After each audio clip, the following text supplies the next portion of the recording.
Hello guys, तो मैं ले आया हूँ बॉडी बिल्डिंग की बहुत सारी नई updates and yes I am aware कि कुछ दिनों से रेगुलर वीडियोस नहीं आए, जिसके लिए आप लोग कमेंट सेक्शन में भी बोल रहे थे लास्ट के वीडियो में। एनीवेज अब मुझे थोड़ा टाइम मिल गया है गाइस, तो आई होप अब मैं उसी तरीके से रेगुलर वीडियोस बना पाऊंगा और आप लोगों के लिए क्वालिटी कंटेंट रेगुलर बेसिस पे कंसिस्टेंटली आपको मिल पाएगा। एनीवेज हम फर्स्ट अपडेट में बात करेंगे गाइस तो दुबई प्रो की और राहुल फिटनेस की बात करेंगे, because Dubai pro is just round the corner guys. बहुत करीब आ गया है, हमें मतलब यकीन नहीं हो रहा कि अभी कुछ वीक्स पहले हम बोल रहे थे 8 weeks out, 12 weeks out, 16 weeks out, और अब देखो बिल्कुल ही करीब है। नेक्स्ट वीक ही हमें शो देखने को मिलेगा और यहाँ पर राहुल इज ऑल्सो कम्पीटिंग। अब राहुल की फिजिक इस वक्त बहुत ज्यादा प्राइम पर लग रही है, बहुत ज्यादा चरम पर लग रही है, because he is looking so damn good. अभी तक इस तरह की प्रिपरेशन आई थिंक राहुल को हमने करते हुए नहीं देखा, इस डेडिकेशन से ट्रेन करते हुए नहीं देखा, इस तरह का डेथ फेस हमने राहुल के साथ कभी भी नहीं देखा। ही is looking crazy prepared this time guys, बहुत ज्यादा अच्छे से। एंड इट्स सो अनफॉर्चुनेट कि इस शो के अंदर बहुत ही ज्यादा पैक्ड लाइनअप है, बहुत ही अमेजिंग एथलीट्स हर तरफ से कम्पीट कर रहे हैं, नहीं तो चांसेस इनके लिए भी बन जाते। क्योंकि ऑनेस्टली गाइस आप ये अपडेट्स देखोगे, these updates are fire guys, these updates are totally speaking a lot about him कि कितनी ज्यादा प्रिपेयर्ड इनकी फिजिक लग रही है। बैक में देखो क्रेजी लैट्स डेवलपमेंट, बिल्कुल डाउन तक, बिल्कुल नीचे तक पूरी तरीके से डेवलप्ड है। शेप जबरदस्त लग रहा है, condition on point, vascularity on point. Even front से भी आप देखोगे गाइस तो चेस्ट वगैरह देखो किस तरह से वाइडर साइड पे लग रहा है। शोल्डर्स में डेफिनेटली गाइस आप लोग कुछ भी बोलो, बट डेल्ट्स पे डेफिनेटली वर्क करा गया है। डेल्ट्स में राउंडनेस एडिड है, डेल्ट्स में मास एडिड है, डेल्ट्स वो साइड डेल्ट्स ना इनके निकल के आते हुए दिख रहे हैं। अब देखो उस लेवल के चाहे ना हुए हो, बट अभी भी बहुत ज्यादा इंप्रूवमेंट करी गई है। आने वाले टाइम में ही अपने डेल्ट्स पर और ज्यादा वर्क करेंगे, तो it's a crazy opportunity for these athletes कि बाहर जाकर they are going to learn, अच्छे प्लेस करेगा। That is a very good thing, क्योंकि ये शो गाइस जीतना तो मैं बहुत ज्यादा इंपॉसिबल मानता हूँ किसी के लिए भी, स्पेशली जिस तरह से एरिन बैक्स यहाँ पर आ रहे हैं। ही is also coming back after a long time, बहुत लंबे गैप के बाद, यानी कि लास्ट ईयर के मिस्टर ओलंपिक के बाद गाइस अब हमें दिखेंगे वो स्टेज पर। तो वो तो एक अलग ही पैकेज ला रहे हैं, अलग ही मोटिवेशन के साथ हैं। तो एनीवेज इसीलिए जीतना तो मैं किसी के लिए भी मुश्किल मानता हूँ, but these are some sick updates guys. यहाँ पर देखो रमॉन की याद दिलाएं सो मेनी एस्पेक्ट्स, क्योंकि लास्ट ईयर आपने देखा था रमॉन के कैसे मेल्टेड से एप्स थे, कितने ज्यादा एप्स पे इंप्रूवमेंट्स दिखाई थी उन्होंने उस टाइम पर। उसी तरह से यहाँ पे राहुल के एप्स भी लग रहे हैं, फोकसिंग मेजरली ऑन शोल्डर्स। पूरे अपनी प्रेप में इनका फोकस इसी चीज पर आया, बिकॉज इनकी बहुत सारी अपडेट्स हमने देखी हैं जहाँ पर ये अपने शोल्डर्स को ही ट्रेन करे जा रहे हैं, जो कि एक अच्छी बात है क्योंकि इनको फीडबैक इस चीज पर काफी ज्यादा मिलता था। अगर अब उसी तरह से गाइस, उसी तरह से स्टेज पर भी इनके शोल्डर्स लगे, इनके डेल्ट्स उसी तरह से बाहर लगे, इनके आर्म्स इनके डेल्ट्स को डोमिनेट करते हुए नहीं लगे, तो इनके लिए ये चीज बहुत अच्छी जाएगी। बट ऑनेस्टली गाइस राहुल देख लो, लवप्रीत वगैरह को देख लो, इन सब में बहुत ज्यादा पोटेंशियल है। पर अगर किसी ऐसे शो में, यानी कि जहां पर इतना ज्यादा स्ट्रॉन्ग लाइनअप नहीं होता, मैं बिल्कुल बेकार शो किसी को भी नहीं बोल रहा हूं, बट मैं बोल रहा हूं कि इतना स्ट्रॉन्ग लाइनअप नहीं होता जैसा यहाँ का है गाइस।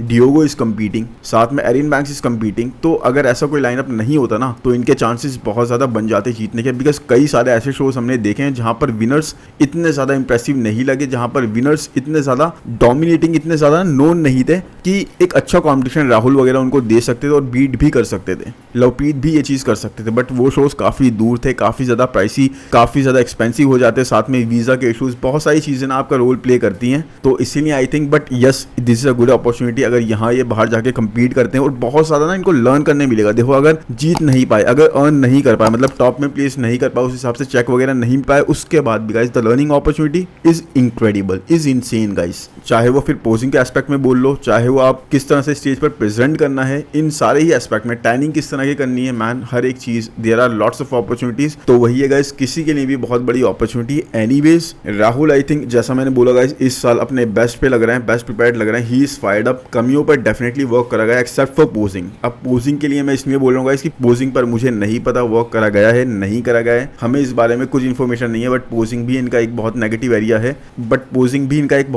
एरिया है, जहां पर ये हमें थोड़ा सा लैक करते हुए दिखते हैं। बट अगर उस पर ही वर्क करा गया, and you can see him peel guys, आप इनको पील देख सकते हो इस वक्त पूरी तरह से। बैक पूरी तरह से इंसेनली डेवलप लग रही है, पूरी तरह से बैक नीचे तक इंसेनली डेवलप लग रही है। लैट्स वाइडर साइड पे है, चेस्ट ब्रॉट अप है। सो आई एम एक्साइटेड गाइस, बस यही बोलूंगा, आई एम रियली एक्साइटेड कि किस तरह का पैकेज हमें देखने को मिलता है। मैं तो सच में यही चाहता हूँ कि इनका बहुत ज्यादा नाम हो और वहां पर बहुत ज्यादा ना इनके उभर कर आए, एक्सपोजर मिले इनको उस तरह का जो अभी तक आई थिंक नहीं मिल पाया, क्योंकि ये फिजिक वर्ल्ड क्लास है गाइस, ये बैक वर्ल्ड क्लास है। मतलब इतनी जबरदस्त बैक डेवलप ना आप आप कई सारे टॉप 10 प्लेसर की, टॉप 6 प्लेसर की भी नहीं देखोगे मेंस फिजिक डिवीजन में इस वक्त। तो वही है, इस तरह से प्रेजेंट कर दें इस चीज़ को, एक्सपोजर मिले जजेस की नज़र में आए, बहुत ज़्यादा ना वाहवाही हो जाए, मतलब ये मोटिवेट और ज़्यादा मोटिवेटेड होकर आए कि मुझे और बेटर करना है मैन, मुझ में वो चीज़ है, मुझ में वो आग है, मुझ में वो पोटेंशियल है जो जजेस ने देखा। तो एनीवेज आप बताओ राहुल की अपडेट्स आपको कैसी लगी। अब चलते हैं नेक्स्ट अपडेट पर, जो कि डेरेक लंसफोर्ड के बारे में। डेरेक लंसफोर्ड ने अपने रीसेंट वीडियो में हमें एक बात कही है गाइस, उन्होंने ये कहा है कि वो सिर्फ इस साल के लिए प्रिपेयर नहीं कर रहा है, बल्कि वो कर रहे हैं हर एक आने वाले साल के लिए प्रिपेयर, बिकॉज उनको ये टाइटल लंबे टाइम तक, जब तक पॉसिबल हो तब तक अपने पास रखना है। और अपनी इस अपडेट की बात करें उनकी, तो यहाँ पर वो अपने लेग्स शो कर रहे हैं। अब देखो डेफिनेटली इनके लेग्स यहाँ पर मैसिव लग रहे हैं, बहुत ज़्यादा राउंडर लग रहे हैं, मसल मास एडिड लग रही है, बट मुझे लगता है it's more of an angle. अब मैं ऐसा क्यों बोल रहा हूँ गाइस, क्योंकि देखो यहाँ पर लेग्स पर फोकस लग रहा है इस एंगल के हिसाब से। मुझे लेग्स में मसल मास है डेफिनेटली है, बट इतने ज़्यादा मैसिव मुझे नहीं लगता, बिकॉज आप इनके इसी फोटो के अंदर, इसी वीडियो के अंदर अगर इनके आर्म्स को देखोगे तो आर्म्स इनके आपको स्मॉलर साइड पे लगेंगे। अब वो ऐसा क्यों लग रहा है गाइस, क्योंकि फोकस इस कैमरा के एंगल से इस वक्त इनके लेग्स पर है, उनकी अपर बॉडी पे नहीं है, इसीलिए आर्म स्मॉल साइड पे लग रहे हैं। क्योंकि अगर आप एक बैलेंस वे में लेते तो इनके आर्म स्मॉल नहीं है गाइस। अब इनके आर्म्स को देखो, यस बहुत सारे लोग, बहुत ज़्यादा, इवन मैं भी और आप लोग भी कमेंट सेक्शन में क्रिटिसाइज करते हो कंडीशन वैस्कुलरिटी की वजह से, लेकिन साइज की वजह से हम में से कोई भी नहीं करता, बिकॉज आर्म्स में मसल मास अच्छी है, साइज अच्छा है। तो ये एक थोड़ा एंगल की चीज़ लग रही है मुझे। प्लस हम इनको देखते हैं जब भी मिस्टर ओलंपिक के स्टेज पर होते हैं, ट्रैप वगैरह इनकी बिल्कुल डीप डाउन होती है ना स्टार्ट, उस टाइम पर इनके लेग्स से वो मास निकल जाती है। तो मैं तो यही चाहता हूँ कि अपनी मसल मास को ये कैरी करते हुए दिखें, इनके लेग्स हमें बिगर साइड पर दिखें, बिकॉज गाइज अगर इस बार इंप्रूवमेंट्स नहीं दिखी ना जजीज को, तो it is going to be very very difficult for Derek to retain the title. Yes, Derek के लिए बहुत मुश्किल हो जाएगा गाइस, क्योंकि इस पॉइंट पर आप मस्कुलैरिटी के हिसाब से देखोगे, मसल मैच्योरिटी के हिसाब से देखोगे, या फिर कंडीशन के हिसाब से देखोगे, तो Hardy is miles ahead guys, Hardy is miles ahead. Direct कहीं भी नहीं है उस कंडीशन के कंपटीशन में अभी इस वक्त। आप खुद ही देख लो, साइड में अगर मैं लगा दूं तो Hadi Choopan is looking incredible, he is looking insane. वो तो एक अलग ही जोन में चल रहे हैं, अलग ही लेवल अप कर लिया उन्होंने। जैसे बोलते हैं ना, लेवल सबके निकलेंगे, या फिर जो भी वो जिस तरह से बोलते हैं अजीब तरीके से, तो उसी तरीके से गाइस हार्डी एक अलग ही लेवल पर चले गए अब। सो अगर डायरेक्ट को ये टाइटल रिटेन करना है तो इनको क्रेजी लेवल पर फील्ड लाना होगा, क्रेजी लेवल पर कंडीशन आना होगा, क्योंकि जजेस को तो इंप्रूवमेंट्स देखनी है। और इस साल इंप्रूवमेंट्स हार्डी और एंड्रू ये दोनों लेकर आएंगे बहुत ही नेक्स्ट लेवल। दोनों ही फायर्ड अप हैं, दोनों ही राइट डायरेक्शन में जा रहे हैं। और मॉडर्न बॉडी बिल्डिंग भी गाइस इस वक्त बहुत ही राइट डायरेक्शन में जा रही है, बहुत ही ज़्यादा ज़बरदस्त उभरते हुआ कॉम्पिटिशन हमें दिख रहा है, उभरते हुए एथलीट्स दिख रहे हैं। इसीलिए डायरेक्ट को और हैनी को कुछ मैजिकल करना होगा, अपने फ्रंट को भी उसी लेवल पर कंडीशन लाना होगा जैसे इनकी बैक आती है, नहीं तो title is going to change hands again. इस बार भी टाइटल हमें चेंज होता हुआ दिखेगा। एनीवेज आप बताओ डायरेक्ट की अपडेट आपको कैसी लगी। अब नेक्स्ट अपडेट पे चलते हैं गाइस, तो वो है लेस्लो किराली की, and Laszlo is pushing himself like crazy. Yes man, ये तो बहुत ही ज़्यादा अलग अपनी फिजिक को करते जा रहे हैं। बाकी लेग्स में इंप्रूवमेंट्स का हमें नहीं पता गाइस, वो तो स्टेज पर ही एक्चुअल पिक्चर सामने आएगी। बट टेक्सास प्रो में ये कम्पीट करने वाले हैं, जो कि 4 वीक्स में है, एंड 4 वीक्स के हिसाब से इनकी फिजिक पूरी तरह से रिब्ड है। आई मीन रिब्ड गाइस, इतनी ज़्यादा रिब्ड इनकी फिजिक लग रही है। यहाँ पर डायल्ड इन ये लग रहा है, look at how much defined he is. इनके पास ना यूनिवर्स लेवल का पोटेंशियल है, यूनिवर्स लेवल का, इतने ज़्यादा इंसेन है ये। जस्ट वेट कैप लिमिटेशन इनको थोड़ा सा रोक देती है, अपने लेग्स पर ये उस तरह से काम नहीं कर पाते। आई रियली फील कि गाइस क्लासिक फिजिक डिवीजन में भी जो वेट कैप लास्ट टाइम बढ़ाया गया था ना, दैट वाज गुड। वो बहुत ही एक अच्छा इंप्रेसिव और बहुत ही अप्रिशिएबल स्टेप था एक सही डायरेक्शन में। लेकिन मुझे अभी भी लगता है गाइस कि अभी भी और थोड़े वेट कैप को बढ़ाने की रिक्वायरमेंट है, क्योंकि क्लासिक की वेट कैप में और मेंस फिजिक डिवीजन के वेट कैप में गाइस सिर्फ 5 पाउंड्स का डिफरेंस है, सिर्फ 5 पाउंड्स का, जो मुझे लगता है कि सही नहीं है। क्योंकि अपनी फिजिक को ना क्लासिक फिजिक डिवीजन के एथलीट्स अभी भी उस तरह से पुश नहीं कर पा रहे, अभी भी काफी लिमिटेशंस फेस कर रहे हैं। और मेंस फिजिक डिवीजन एक तरह से बीच बॉडी है गाइस, एक तरह से बीच बॉडी का डिवीजन है, जिसके और क्लासिक फिजिक डिवीजन के बीच में सिर्फ 5 पाउंड्स का डिफरेंस मुझे नहीं लगता सही है। थोड़ा और वेट कैप बढ़ाना चाहिए। इमेजिन करो 5 पाउंड्स रमॉन को और दे दिए जाते हैं, जो कि लास्ट ईयर काफ़ी ज़्यादा इंप्रूवमेंट्स करके आए थे, 5 पाउंड्स और बढ़ा दिए। उनकी इंप्रूवमेंट्स किस लेवल की होंगी, अपनी बैक को भी वो बिंग अप करने में कामयाब हो जाएंगे। उसके बाद इमेजिन करो ब्रियन को 5 पाउंड्स और हैवियर, जिन्होंने 5 पाउंड्स बढ़ाने के बाद ही कितनी ज़्यादा इंप्रूवमेंट्स करी, उड्स को बीट कर दिया फाइनली, और हमेशा इंप्रूवमेंट्स दिखाई रहे हैं। साथ में वेस्ली को इमेजिन करो, लेस्लो को इमेजिन करो, इनके फ्रेम में जो भी कमियां है ना, उन सब पर they can all work, they all can make a big difference to their physique. So Laszlo, मुझे नहीं लगता टेक्सास प्रो में ये हारने वाले हैं। कोई ऐसा दूसरा बहुत बड़ा नाम तो निकल के नहीं आया। बाकी इनके हिसाब से जैसे इनकी फिजिक लग रही है, और कोई दूसरा भी नाम अगर आता है, तब भी he is looking like a very tough competition to everyone. And अगर लेग्स भी ब्रॉट अप हुए गाइस, जैसे वो कॉर्ड्स पर मसल मास चाहिए, वो आउटर स्ट्रिप्स वगैरह चाहिए, तो मिस्टर ओलंपिया में डेफिनेटली गाइस टॉप 8 तो ये क्रैक कर ही जाएंगे इस साल ही। एनीवेज आप बताओ लेस्लो की फिजिक आपको कैसी लगी। अब चलते हैं नेक्स्ट अपडेट पर जो कि है ब्रियॉन एंसली के बारे में। एंड ब्रियॉन भी ऑलमोस्ट रेडी है दुबई प्रो पे, क्योंकि दुबई प्रो है गाइस नेक्स्ट ही वीक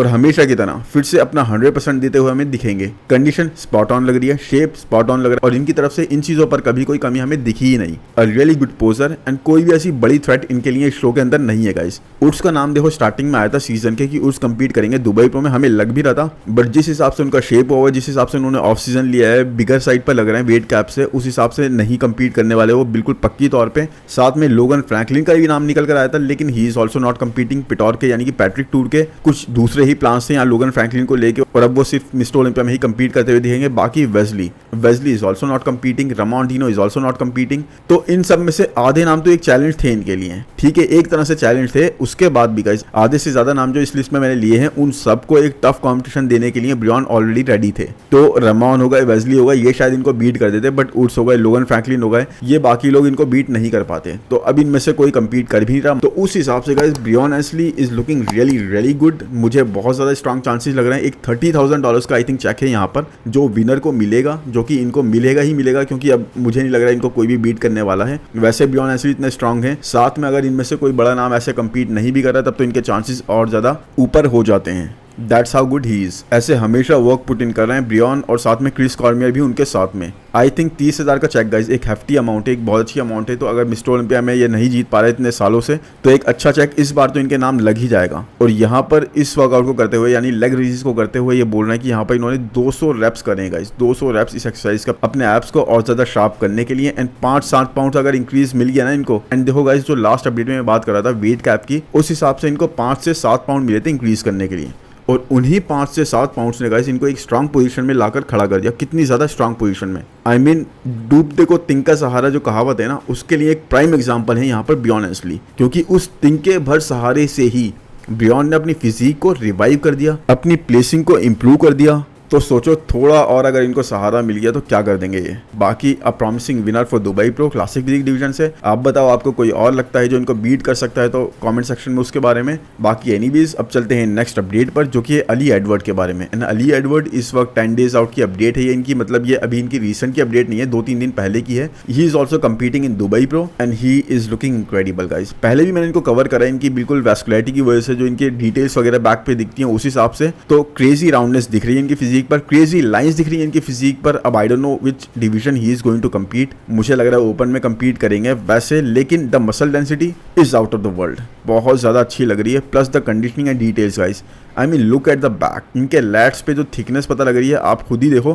कितनी नीचे तक आ रही है, एक बहुत ही कंप्लीटनेस दिख रही है इनकी बैक पर। And cherry on the top guys is these traps, इनके ट्रैप्स देखिए कितने स्ट्रांग लग रहे हैं, कितने ज़्यादा डेवलप लग रहे हैं, जो कि आजकल हम बहुत ज़्यादा एथलीट्स में ना नहीं देखते हैं। तो ये एक बहुत रेयर चीज़ है जो कि हमें देखने को मिल रही है, क्योंकि ट्रैप्स जितने आपके स्ट्रांग है ना उससे पता लगता है। क्योंकि पहले के टाइम में हम देखा करते थे ट्रैप्स बहुत ज़्यादा डेवलप होते थे लोगों के, लेकिन अब इस टाइम पे काफ़ी टाइम से हम नहीं देख पा रहे हैं ऐसे एथलीट्स। तो यहाँ पर देखते हैं ये कहाँ पर प्लेस होते हैं। वैसे टॉप 5 तो आई थिंक ये क्रैक कर ही लेंगे जिस हिसाब से इनकी फिजिक है, चाहे ये ओपन में कम्पीट करें या फिर क्लासिक में। आप लोग मुझे बताओ कमेंट सेक्शन में इनकी फिजिक आपको कैसी लगी। अब चलते हैं नेक्स्ट अपडेट पर जो कि जस्टिन के बारे में। अब इनके बारे में आपने कभी भी मुझे कवर करते हुए नहीं देखा होगा या फिर किसी और चैनल ने भी कवर नहीं करा होगा, तो आई थिंक अब मैं एक ऐसा सेक्शन स्टार्ट करने वाला हूँ अपने वीडियोस में कि एक ना एक एथलीट को मैं ऐसे कवर करूंगा जिसके बारे में लोग नहीं जानते but who has immense potential, जिनकी फिजिक बहुत ज्यादा अमेजिंग होगी, बहुत ज्यादा इनक्रेडिबल होगी। अब यहाँ पर इनकी फिजिक को देख लो, ये क्लासिक फिजिक डिवीजन के एथलीट है गाइस, एक प्रो ऑलरेडी है और अब प्रो शो में कम्पीट करने के लिए जल्दी ही हमें तैयारी करते हुए दिखने वाले हैं। तो एक और अमेजिंग क्लासिक फिजिक जो कि बिल्कुल आएगी और अपनी हाइप क्रिएट कर देगी। आई मीन डेफिनेटली आपको रिमाइंड करा रहे होंगे एवेंजर्स की या फिर एक सुपर हीरो फिजिक की, क्योंकि so damn beautiful he is looking. इनकी फिजिक बहुत ही अच्छे वे में फ्लो कर रही है, ग्रेट एस्थेटिक्स। देखते हैं कहाँ पर ये कम्पीट करते हैं, कब ये कम्पीट करते हैं और किस तरह से इनकी फिजिक स्टेज पर दिखती है, बिकॉज यहाँ तो ही is looking very very impressive और बहुत ज़्यादा पोटेंशियल इनकी फिजिक में लग रहा है, जो कि बहुत ज़्यादा स्टैंड आउट कर रही है इस पॉइंट पर। एनीवेज अब चलते हैं गाइस इसके बाद नेक्स्ट अपडेट पर जो कि ब्लेसिंग अवोदिबू की। और ब्लेसिंग अवोदिबू एक तरह से ना काफ़ी लंबे टाइम से काइंड ऑफ डिसअपियर्ड, पूरी तरह से गायब हो गए थे, कोई ऐसी अपडेट वगैरह नहीं आ रही थी। बहुत ही लंबे पीरियड्स के बाद में ये कोई भी अपडेट एक डाल रहे थे तो ही इज़ बैक गाइस। अब ये बिल्कुल मुझे लग रहा है उस जोन में आ गए हैं कि अब इनको प्रेप वगैरह स्टार्ट करनी है नेक्स्ट ईयर के लिए। तो अब मुझे लग रहा है गाइस ये वापस आ गए, इंप्रूवमेंट्स काफ़ी अच्छी कर ली है। अब देखो इनकी इस अपडेट को ही देख लो आप, ये is looking really wide, with बहुत ज़्यादा लग रही है। आंख में देखो कितनी ज़्यादा मसल मास लग रही है, वो राउंडनेस वगैरह पता लग रही है। देखो प्रॉपर ऑफ सीजन का है guys, he is deep into the off season. अभी ये प्रेप वगैरह वाली फिजिक नहीं है, अभी बहुत ज़्यादा इसमें से ये लूज कर देंगे जब भी प्रेप वगैरह स्टार्ट करेंगे। लेकिन यस गाइस विथ वगैरह पता लग रही है, बैक इनकी हमेशा से अच्छी रही है, आंख में यस मास ऐड कर दिया। बट व्हाट अबाउट लेग्स, सबसे ज़्यादा फीडबैक इनको मिला था इनके क्वाड्स पर, इनकी हैमस्ट्रिंग पर, इनके एब्डक्टर्स पर। बट उन पे किसी इंप्रूवमेंट के बारे में अभी हम बात नहीं कर सकते गाइस, क्योंकि अभी इन्होंने इस तरह से अपनी फिजिक यानी कि अपने लेग्स वगैरह को प्रेजेंट करा ही नहीं है, और मेजॉरिटी ऑफ गेन्स वहीं पर रिक्वायर्ड थे। बट अपनी अपडेट्स में, अपनी ट्रेनिंग वीडियोस में, अपनी स्टोरी वगैरह पे इन्होंने यही बताया कि अपने लेग्स को इन्होंने प्रायोरिटाइज करा है इस पूरी इंप्रूवमेंट सीजन में। काफ़ी बार ज़्यादातर ये अपने लेग्स को ही ट्रेन कर रहे थे। But man honestly this guy is adding some serious muscle mass and he will be back next year. Next year हमें compete करते हुए दिखेंगे। अब let's see what future holds for him.